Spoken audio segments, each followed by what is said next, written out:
Hello, everyone. Welcome to the Booktube Chicks Book Club. Tonight we are doing our live show for The Undertaking of Hart and Mercy by Megan Bannen. This was our February pick. And if you've never been to one of our live shows before, the way it works is for the first 5 to 10 minutes, we are going to do our initial thoughts, and they will be spoiler free. And then after that, we will go into spoiler territory and we're going to talk about the book and everything related to it. So, as usual, I'm here with my friends Kathleen and Desiree, and I will let them introduce themselves in just a second. We're going to do a synopsis of the book first. I was going to wing it off the top of my head, but I don't really even know where to start with this book. So I'm just going to read the synopsis from Goodreads for you guys real quick. Okay. All right, so the synopsis for this book is Hart is a marshal tasked with patrolling the strange and magical wilds of Tanria. It's an unforgiving job, and Hart's got nothing but time to ponder his loneliness. Mercy never has a moment to herself. She's been single-handedly keeping Birdsall and Son, undertakers, afloat in defiance of sullen jerks like Hart, who seem to have a gift for showing up right when her patience is thinnest. After yet another exasperating run-in with Mercy, Hart finds himself penning a letter addressed simply to a friend. Much to his surprise, an anonymous letter comes back in return, and a tentative friendship is born. If only Hart knew he's been baring his soul to the person who infuriates him most, Mercy. As the dangers of Tanria grow closer, so do the unlikely correspondence. But can their blossoming romance survive the fated discovery that their pen pals are their worst nightmares, each other? Set in a world full of magic and demigods, donuts, and small town drama, this is an enchantingly quirky, utterly unique fantasy, perfect for readers of House of the Cerulean Sea and The Invisible Library. Um, so, Kat, if you wanted to do your initial thoughts first. Hello, I'm Kathleen. My channel is For the Love of Books. I actually really liked this book. I gave it 4 stars. I wasn't sure what to expect going into this book. I kind of went into it blind, which is the case with most of our book club books. I don't know what I'm getting into, but I really, really enjoyed it. This book is very character driven, which is something that I really, really enjoy. One thing that I think Chloe also agrees. I didn't really understand the setting, so maybe that's why I didn't rate the book 5 stars, but everything else was perfect. I love the chemistry between the main characters. Everything about this book was really good. The romance was something that I really enjoy, and normally I'm not into the whole romance part of books, but I really, really enjoyed it. I thought the characters were very well developed. I loved their personalities. I loved each one of them. I loved their struggles and their development into the characters and how they interacted with one another. This book gave me You Got Mail vibes.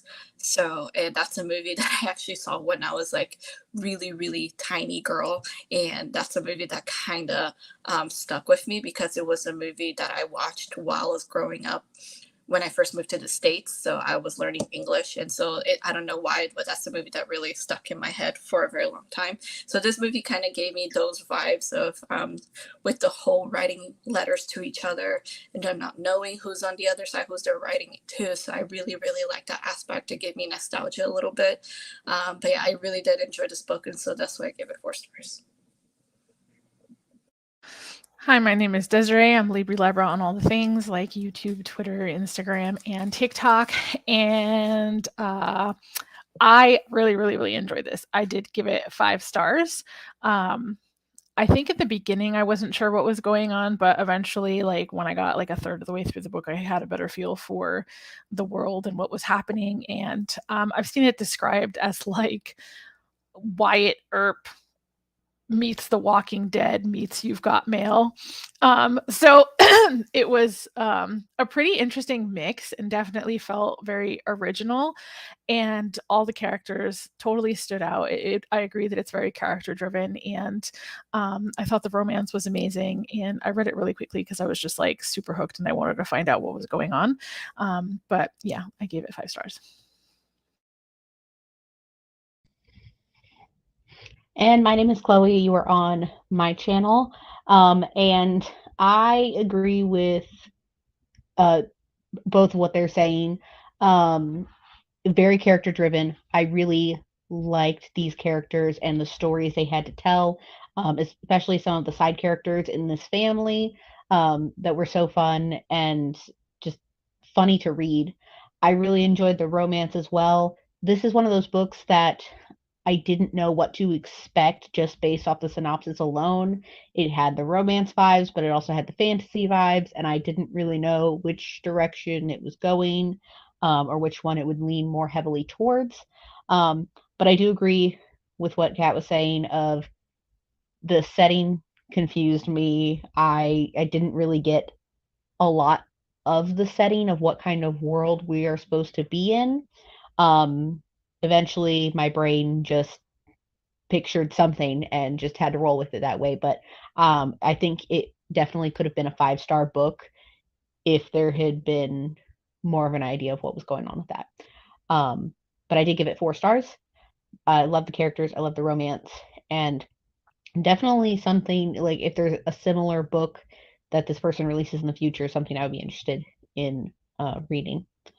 And we can go ahead and go into spoilers with wherever anybody wants to start.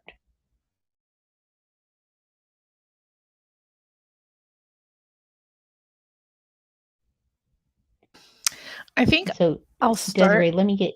Go ahead. Oh, go ahead. No, go ahead. No, I was gonna say that I wanted to start with Mercy. Um, I feel like I don't know. There was like certain it wasn't just Mercy. It was like Mercy and it was also Hart. There was like certain things about their character that didn't necessarily feel off, but Mercy was like I don't know if spicy is the right word. She was just I don't know, a little much sometimes. Like there was a specific part that I was upset about, especially and it's closer to the end, so I don't know if I necessarily want to bring it up right now. But there was things that she said that I was like, "Really, girl? That's what you did and you just expected like things to be okay?" Like, I don't know. So, um and then Hart, he, being a demigod and being super tall, like sometimes I was confused, like, is he really hot and sexy or is he just like kind of dorky? Like, was he both? I don't know. I So imagine I him pictured as him as. Ooh, go ahead. no, I was gonna say I pictured him as tall and handsome and dark, tall, dark and handsome. So I didn't get dorky vibes from him at all. I pictured him as like a slightly hotter Kristoff from Frozen. I don't know why, just that the whole outfit. I was like, this is who he is. But see, Kristoff, I feel was like he was cute, but and sweet, but also a little Yeah, bit and dorky. I didn't get that vibe at all. Sometimes my brain just picks people and sticks with it. So that's just kind of what happened. I think maybe the dorkiness was like maybe how he felt about himself or the way, because he wasn't just lonely, but he felt like his, best companion was a dog. And um, I feel like he made some flubs in regards to the things that he said and that he lied about, that didn't necessarily come off as like a super confident person, you know?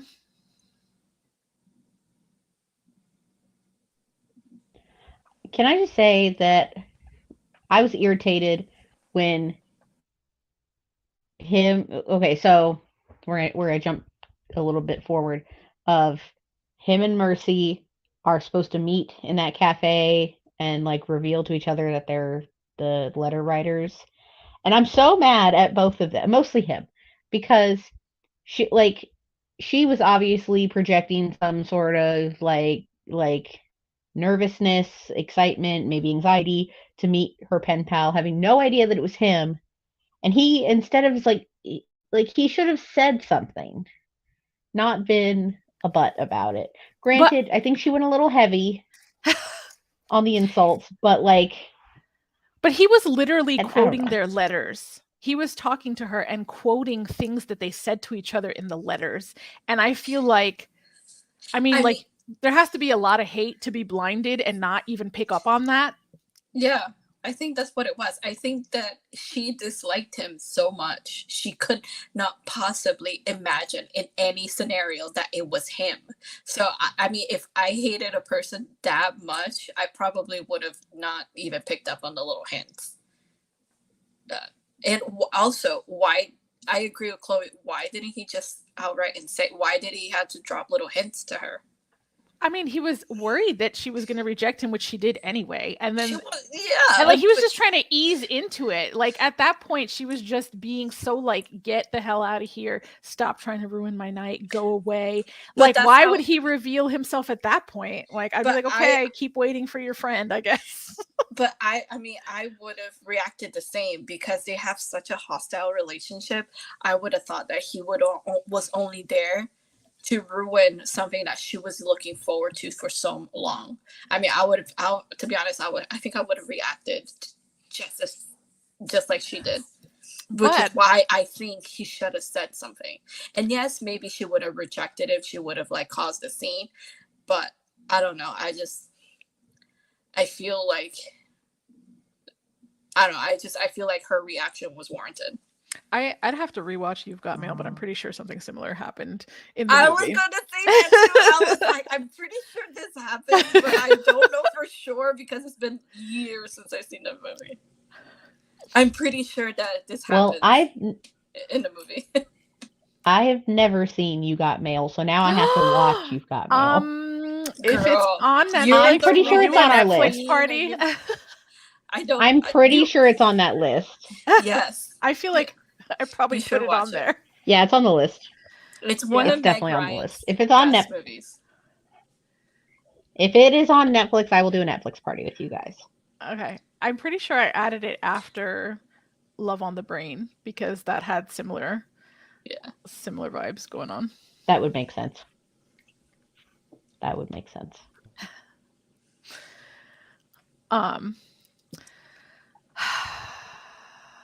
Man, it was super frustrating though. But like, I was texting Chloe like the majority of the time just to be like screaming about things.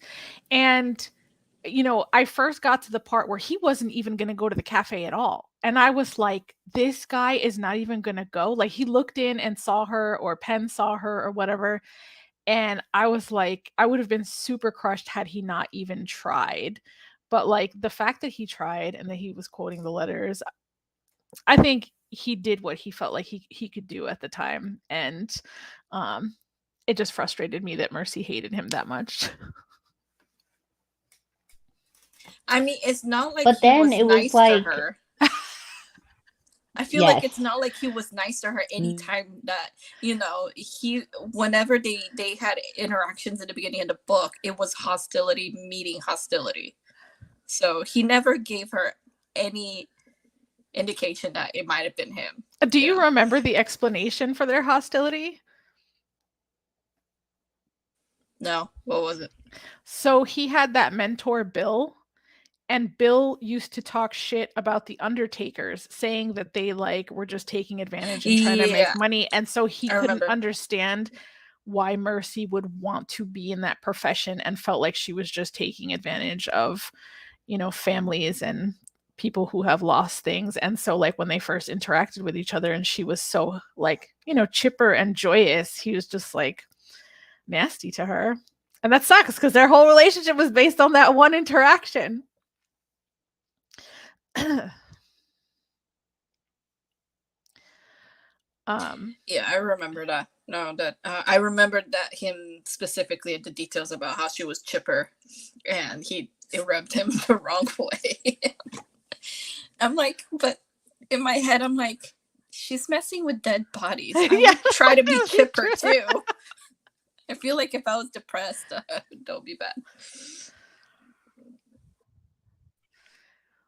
So I'd like to say that the thing with the Drudges, I found it weird but also interesting that it was very specifically had to be the appendix. Yeah. of anything. That's where your I was soul like, is, man. I was like, what is the deal with appendix?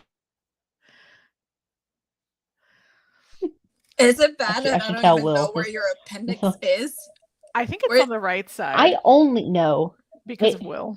I only know because of Will's appendicitis, but like I still can't remember. Like it's on a side. I don't know which side. I think But it's on the right side. I don't know. Anytime I have any sort of pain, like anywhere, he's like, "Where is it?"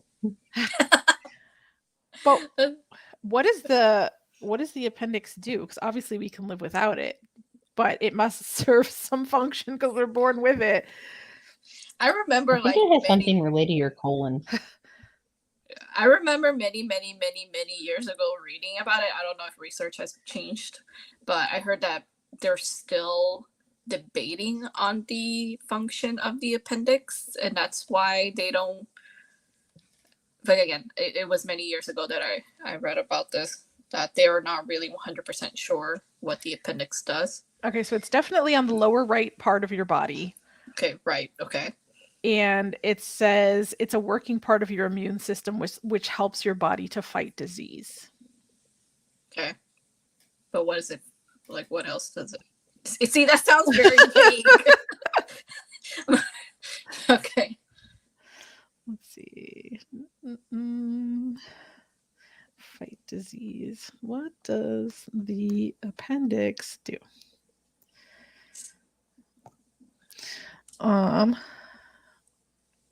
That's a lot of words. I don't know. Hold on. Okay, here's a better breakdown.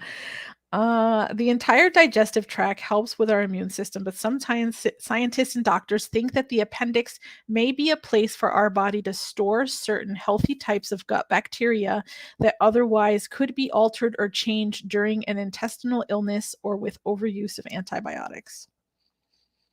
That's interesting. See how that your sentence had the word think? That means they're not sure. Yeah. That means they're not sure. Which is interesting to me. I figured scientists have like already mapped out what every function of the body does, but not the appendix. I am curious though why the author chose that specific body part. Maybe it was just for the tension. Like if you're aiming for the appendix, like that's a really small, right? Small part. You know, it's not like the kidney or the heart, which would take up a little bit more space. Is it in the front or in the back? It's in the front. It's in the front. Okay. Because if it was in the back, can you imagine? You have to like you have to go from behind. I'm like, turn around for me for a second. So here's a part I didn't understand, right? Like the dead bodies could be reanimated by the drudges, right? Which is basically a soul that would jump into another body and take it over. And so that's why they destroyed the appendix. But what was going to happen? Like, what did the drudges do? Like, what was going to happen to Mercy when that drudge was coming towards her? Because she wasn't dead, so it couldn't have jumped in her body.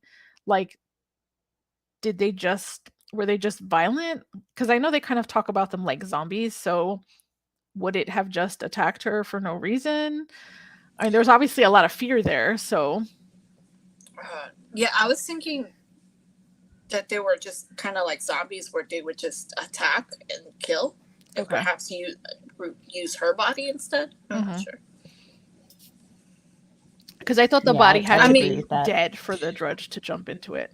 I don't know how smart they are, but for example, if I was in the body of someone weaker, I would want to perhaps get a stronger body, so I would kill a stronger person and jump into their body. But again, well then, I mean, if we're talking about him having to kill her first to then get in the body, then I guess that makes sense. But I don't know if they're not intelligent.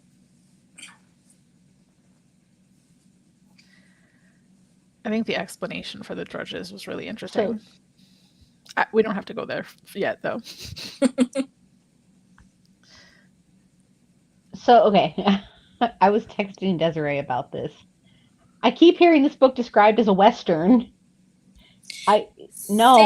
I'm like, disagree. I don't see this at all. I eventually did.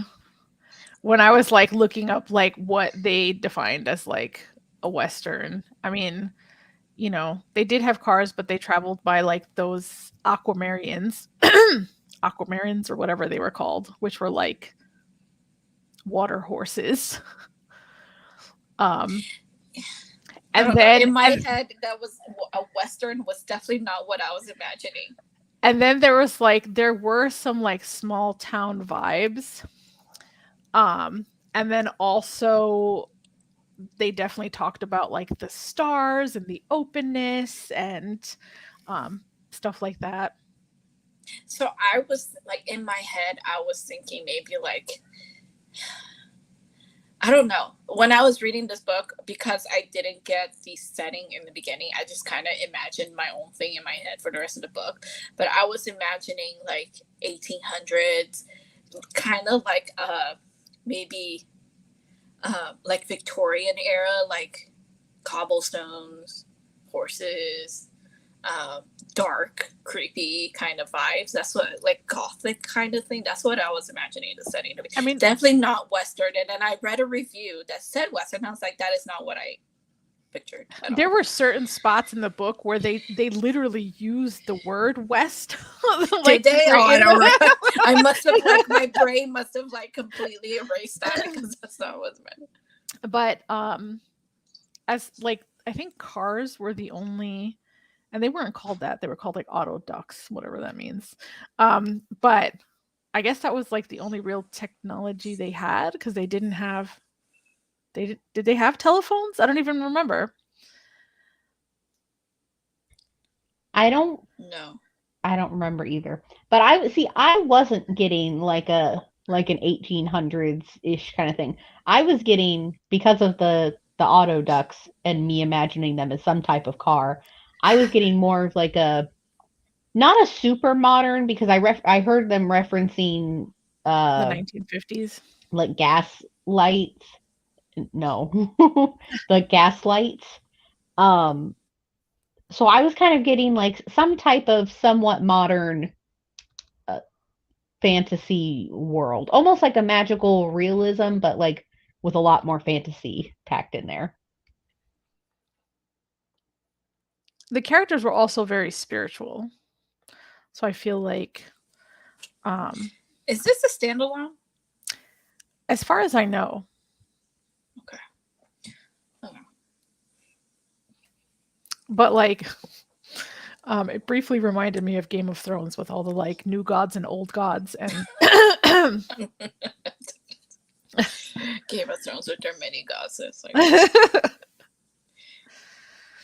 But you know, it seemed like for the most part they all believed in the gods and the gods becoming stars, and like I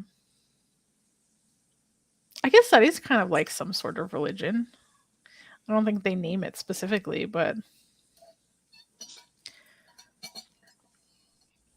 I mean, there was a lot of discussion about how the what do you call it? The thing where he would go and have to patrol and stuff like that. What was that called again? I think that was Tanria. That wasn't That was Tanria, but then where they lived was like it was started with an E, I think. Bouchon. I don't know. I kind of, what was that? Bouchon. They lived in Bouchon. Okay. So I equated Tanria to like, okay, follow me on this one. In Shadow and Bone, they have the fold, right? So I was like, they have to go through this magical cloud, right? And for some reason, this cloud was pink.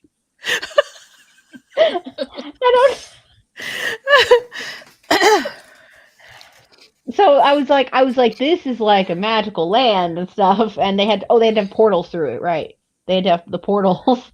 So I don't know. I think I want to reread that was this, like, honestly. Yeah. I did kind of want to reread the beginning of it again to see if maybe I missed something on the setting or something. I don't know. I need more backstory. Like,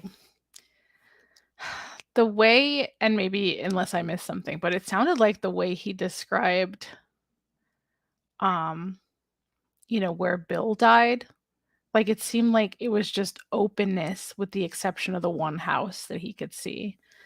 Um, and I think that was, like, Tanria, like, that was that magical place because the Drudges were stuck in, like, the realm between the living and the dead, weren't they? Like, wasn't that the whole thing? I think so.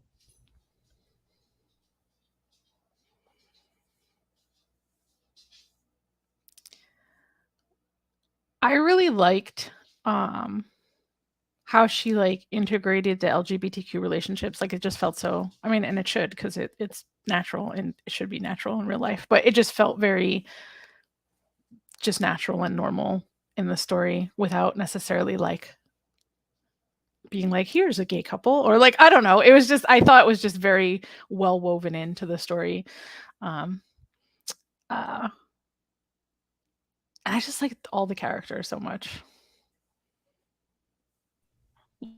Yeah, even smaller characters that we had in the background had a good impact on the story. The whole thing's very very character driven, and even with the lack of setting issues that I had, I almost didn't care, but it would have helped, but it definitely didn't need it for me since I still gave it such a high rating. It would have just been a higher rating with the setting thing.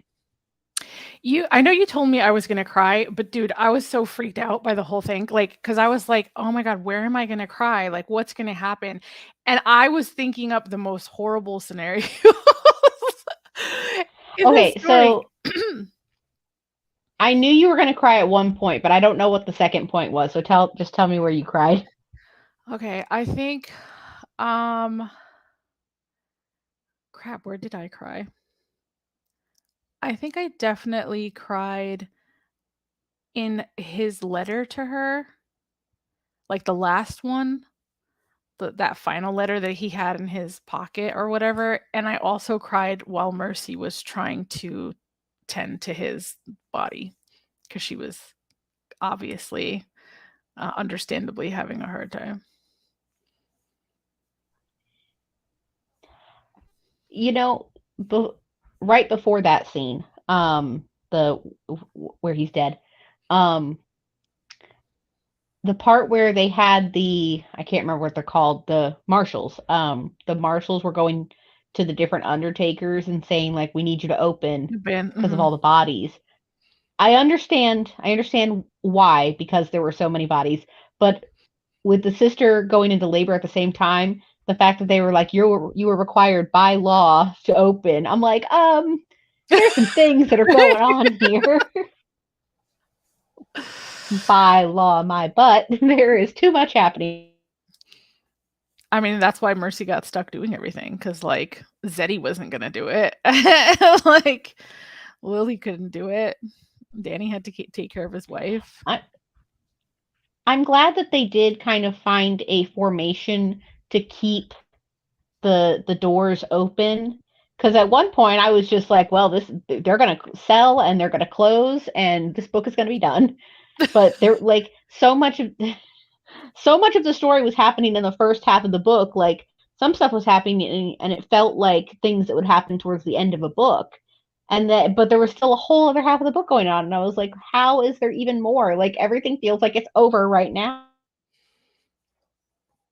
I knew I didn't trust Cunningham's, though. I did not trust them one bit. I was like, "No, no, they're the problem. What is going on? What are they doing? Because I know they're causing this." Awful.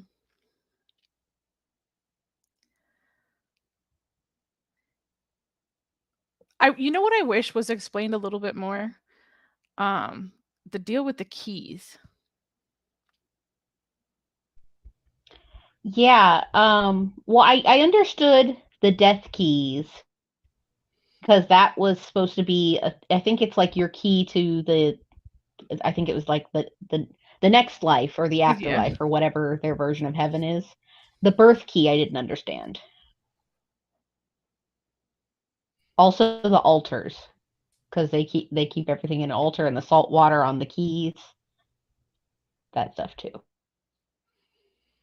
I mean, I guess that sounded just like, like I know plenty of religions that have altars where people pray to the things on the altar. And, I assume the salt water was kind of like holy water. Were the boats basically coffins? Because I couldn't figure. I couldn't figure it out at first, and then I just started picturing them as sealed coffins, but just a boat. I think that's kind of what it sounded like. But I wasn't sure, like, do they set them on fire, or was that just an option, or but it I seemed think like that's an option. okay. Because at one point they were saying like there was something about somebody's like funeral was call it open casket, I don't know, and that's why I equated it to a coffin. And then maybe they like seal it and put it underground, or maybe they all burn, or maybe that's just a choice. I don't know. There's a lot. I mean, I'd they like were to go saying back and something about reread the it salt and sea. Yeah. I'd want to reread it and focus more on like the setting and religious elements instead of the characters, even though that's a large part of it. Requires all my attention, and I could only read this book and no other book at any other time if I did that. This book also reminded me just like a super tiny bit of Nevernight because of like their creative use of curses and how those curses were also linked to their religion. And I think I sent you one that I thought was like really, really funny. I had to read it to John because I thought it was so ridiculous. He was like, well then. But I liked the humor in the story. And at first I didn't like the rabbit, but I eventually came to love the rabbit mailman. I was confused by that at first because the one was like a bird or some sort of like owl or something like that. And but then later on, because they're all called like Nimmelkin or something like that, later on when we met the rabbit one, I thought it was the same owl, and then I was confused, but then they said it was a giant talking rabbit essentially. That confused me a bit, but then I ended up liking them as side characters because they just tell it to you how it is. Yeah. They were pretty funny. Did you read the book, like, or did you listen to the audiobook, or both? I read it. I ended up actually getting the audiobook right at the end, when my ebook was expiring, but I just read the physical book then. How about you, Kat? I listened to the audiobook. And the narrators were very good. Yeah. I love the narrators. Yeah, and they did a good job of like just everybody had a different personality, and I know that's partly the writing, but even the voices were pretty different. Yeah. Maybe I should get the audiobook when you re-listen to it. Okay, so the part that really frustrated me was, okay, so Mercy was obviously upset because he had lied to her, and like the lies together looked really, really bad. And so she obviously felt a certain way, and she kind of banished him and was like, don't ever come back, blah, blah, blah, blah, blah, right? And so he honored that because he cared about her and he didn't want to upset her. And then he felt like he kind of deserved the punishment. So later on, when she's like, I'm so mad at you for not knowing that I would forgive you. Dude, what? like, dude, you told him to go away and never come back, and now you're mad that he didn't know that you were going to forgive him? What the hell? Like, that just really frustrated me. Like, okay, be mad and say things, but maybe don't say never come back. Maybe like, I can't see you for a while, or I don't know, anything that's not don't ever come back. Maybe she was thinking that they had a deeper understanding of each other at that point. Because that was I don't know.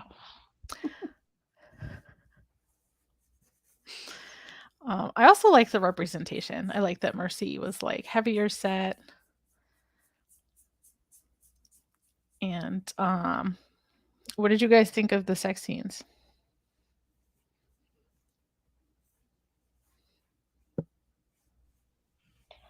I mean, I thought everything as a whole was done well. The thing about the sex scenes and just like the romance in general is all of it for them was very romantic as a like I don't know how to word it. Like it just all was very romantic and nice, Like and I think it was done well. more emotional than physical. Yes. And yeah, definitely more emotional and more thought driven. Well, I didn't cringe, so that was good. No, but I thought it was well written. And you guys know that I'm like the more critical of the sex scenes, because if it's, I agree with you, it was more emotional, and maybe that's just how I prefer my sex scenes. I agree. I prefer and them to be more emotional. It tends to be like where I find cringe is where it's more physical. So when the author is making it too physical rather not emotional, maybe that's where I'm finding what I like and don't like when it comes to the sex. But yeah, I actually really liked it in this book. I thought it was well written. And again, I tend to be the one that finds sex scenes to be very, very cringy, but that was not the case in this one. I actually really enjoyed reading it. I personally really liked them. I thought it was good. I thought it was well written. I don't know what review I had seen, but it seemed like there was one review that was like, yeah, there's a spicy sex scene, but there's only one. And I was like, wait, they had sex more than once and it was in more than one chapter. So, like, I thought there was a decent amount. Like, it was, like, I have read books where it's just one chapter where they get together and then that's it. But, like, this felt a little bit more like they were having a relationship and they were together. And yeah, it was definitely more than once. So, yeah, I agree with you on that.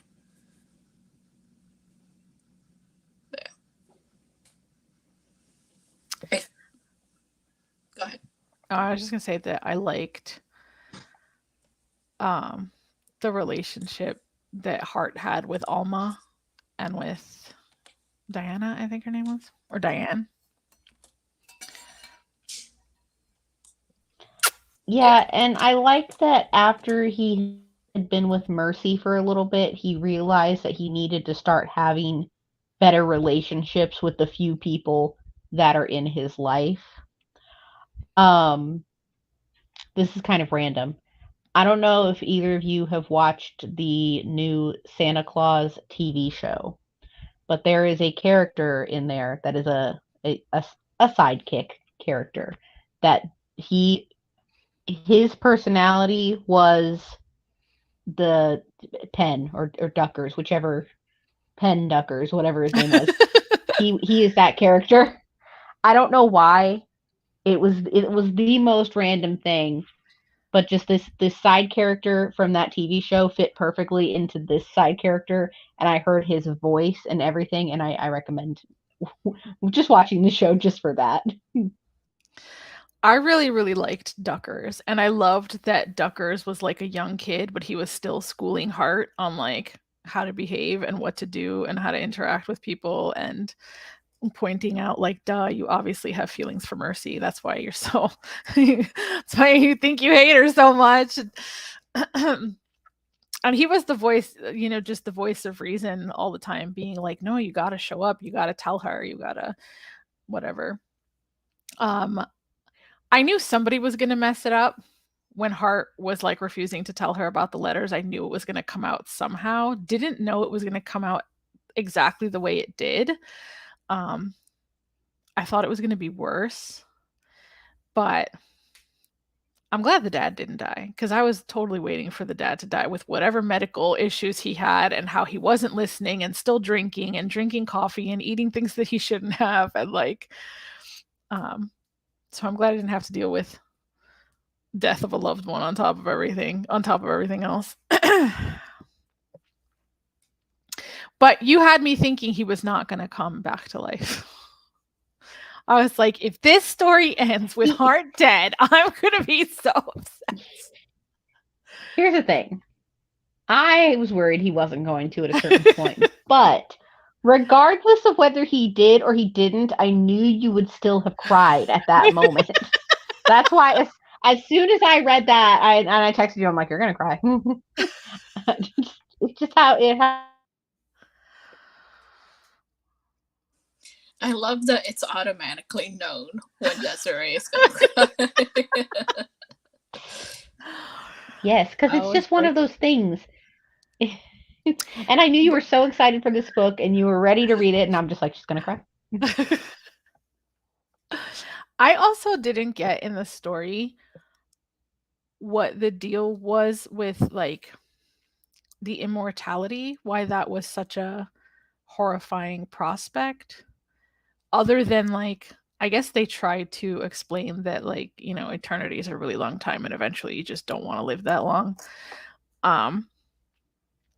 But it just, I don't know. I've never been immortal and I never will be, but sometimes it sounds like it would be a cool thing. So the fact that he was like, he really, really, really didn't want that, and they were always talking about how depressed he would be if he found out he was immortal. I don't know. It felt strange, I guess. I think it might have been the fact that he would be immortal with essentially no one. It, like, he didn't have any family. He really only had Alma, who wasn't immortal, and neither was the wife. So I think it was the idea of not having anyone. And that would be a lot of dogs. You know, he had a dog, and like he had a hard time getting another dog. So if you lived forever and you were just like, that's a lot of dogs. That'd be a lot of heartbreak, is my point. And yeah, and he said he couldn't even get another dog after the first one. So it's like, just think about how alone he would be then. But, you know, at least that's like, I don't know. Because I remember being like, the description of when he was trying to fight with opening the door, and they were talking about how his spirit floated out of his body and like he could see his body on the floor. I was like, oh, no. Like, what the hell? So I kind of like their explanation for it. I was like, I guess that's, you know, the best of both worlds.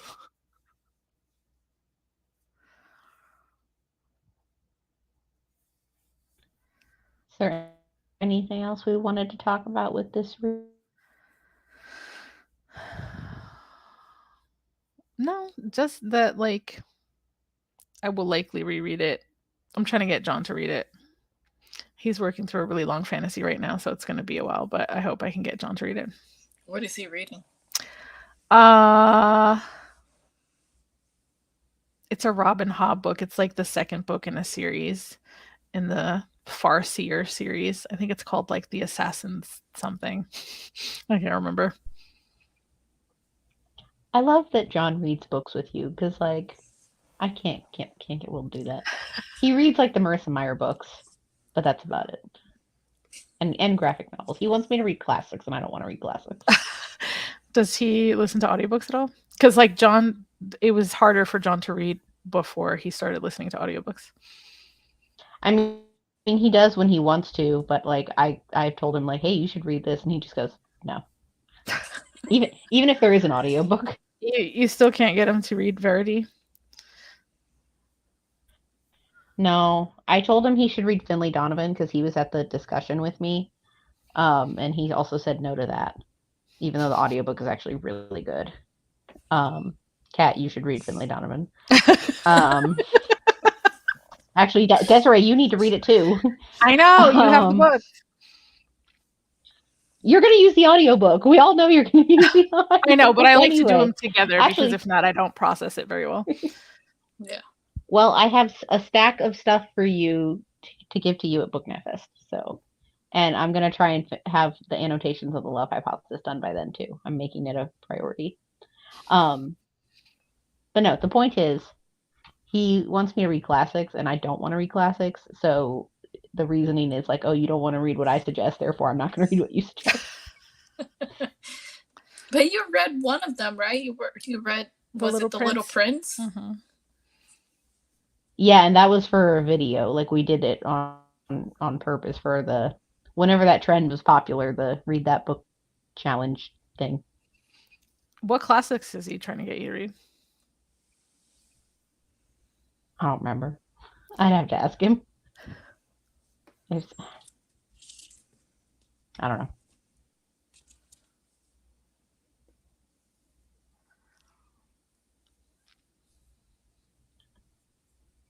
Who wants to start the whatchamacallit, final thoughts? I'll start, I guess. Really good book. Highly recommend it. I'm actually want to look into other books by this author. I don't know if she's written other books. It was very good. The romance was good. The characters were very good. If you're into a book that's very character driven and it is a standalone, I'll highly recommend it. I was a little bit confused on the setting, but that didn't take away my enjoyment from the book, so I did rate it 4 stars. I rated it 5 stars. I loved it. I thought it was very unique. The characters were all very memorable and very unique. And it had that rom-com feel. It was funny, but still had that very, very unique elements.